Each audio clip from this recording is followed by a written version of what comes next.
These are the very best time travel episodes in Family Guy, starting with the time Peter traveled back in time to fix his past so Lois doesn't end up with Quagmire and meet the Quagmires. So Peter's feeling a bit of regret over not being crazier in his younger days. I was dating Lois the whole time. I never got to be wild.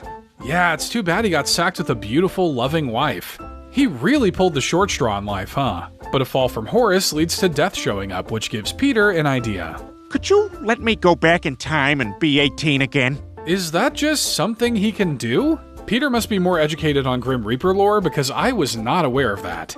Let's go, but just for one night. So he zaps him back to 1984, where Peter will appear to be 18 to everyone that sees him. It looks like his body dimensions have more or less stayed the same though. Now to get down to business. Blowing off his future wife. Lois, we got the rest of our lives for me to not hear a word you just said, but tonight I got plans with Cleveland. Sure, Lois is upset now, but one day she may realize she just dodged a 300-pound bullet. So Peter enjoys a night out on the town, though it looks like his taste in women hasn't exactly changed. Molly Ringwald? Yeah, how's it going? Wow, you're the biggest star in the world right now. Yeah, she was the... Who's a big hit with the kids nowadays I can compare her to?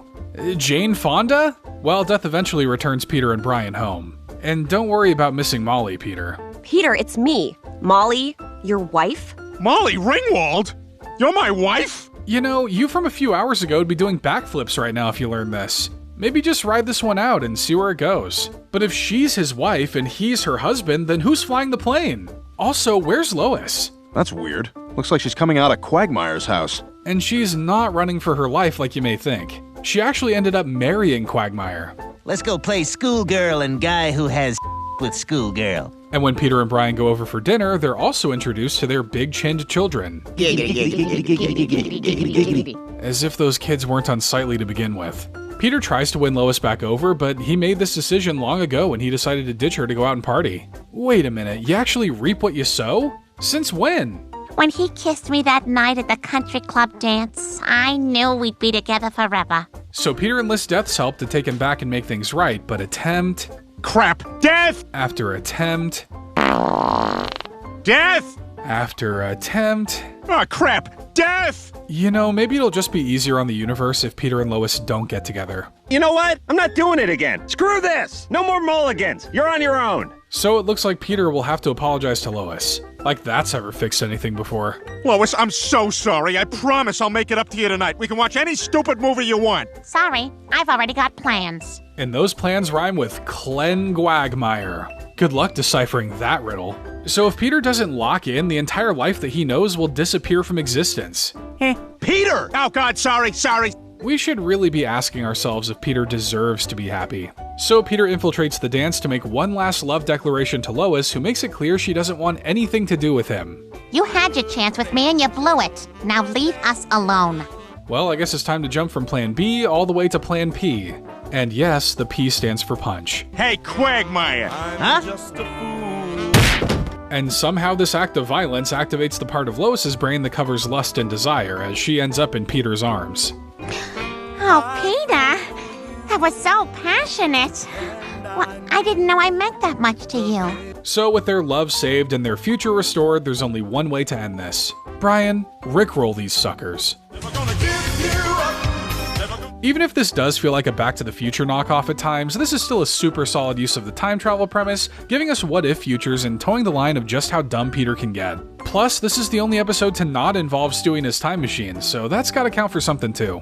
But the best time travel episode takes the tried and true idea of Stewie and his time machine and uses it to travel to Family Guy's past, in the episode Back to the Pilot. So Stewie decides to use his time machine to help Brian find a tennis ball he buried years ago. I remember the exact day, January 31st, 1999. He can remember the exact day, month, year, and the humidity of that day, but not where the ball is buried. Dog minds are fascinating things. So they return to the past to find it with a bit lower budget than they're used to, and with some different voices. What's with Meg's voice? She sounds like someone who's about to give up a huge opportunity. I'm sure the star of Netflix's Hot Frosty is doing just fine, thank you. But there are even more differences, like the fact that the family just stands there during cutaways. They're setting up cutaways. Oh my god, is that what we did back then? This is probably why we should never time travel. Seeing our past selves has a very high percentage of causing death by cringe. So they find where the ball is buried and plan to head back, but Brian has some business to attend to first. Will it screw up the timeline if my future pee goes in a past toilet?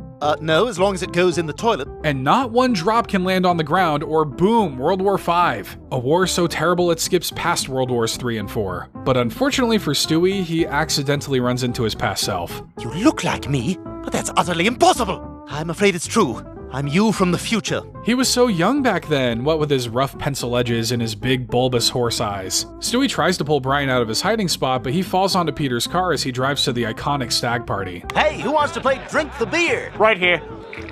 You win! All right, what do I win? Another beer! They really should bring that game back after all those years. They eventually make it home, but it's clear someone didn't get the memo about not changing anything in the past. Brian, there you are. Come quick, they're about to announce the unveiling of your statue on the news. Usually you've got to be either a good person or dead to get a statue, and neither of those two words describes Brian presently. I, may have told my former self about 9/11. Okay, so there's good and bad here. The bad is that Brian is now a national hero, but the good is that a national tragedy was averted. So that's probably a net positive. I bet 5 years from now, the world will still be better off for what I did. Is that so? So they hop 5 years into the future to test that theory, finding everything to be a bit more lazy and round. Chris, I heard you got a D on your report card.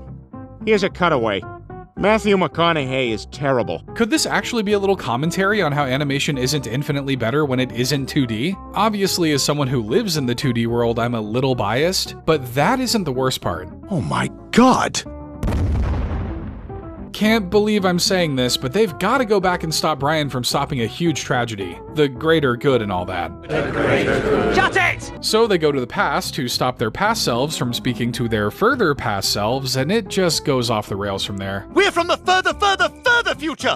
What these two do is fine. It's what you two do that makes things worse. Who would have thought you'll never be able to please every universe? It seems so easy on paper, so they just decide to put things to a vote. How many think we should prevent 9/11? Raise your hands. Out of context, this probably looks really bad, but they reach an agreement to not interfere with human history, so now they just have to tie up some loose ends with the first Brian and Stewie. Get the back in your time machine! This is a quintessential time travel episode, complete with great throwbacks and a ton of confusing time travel hoopla. Not only that, but it allows the show to poke fun at its humble beginnings while also toying around with what a hypothetical future Family Guy may look like.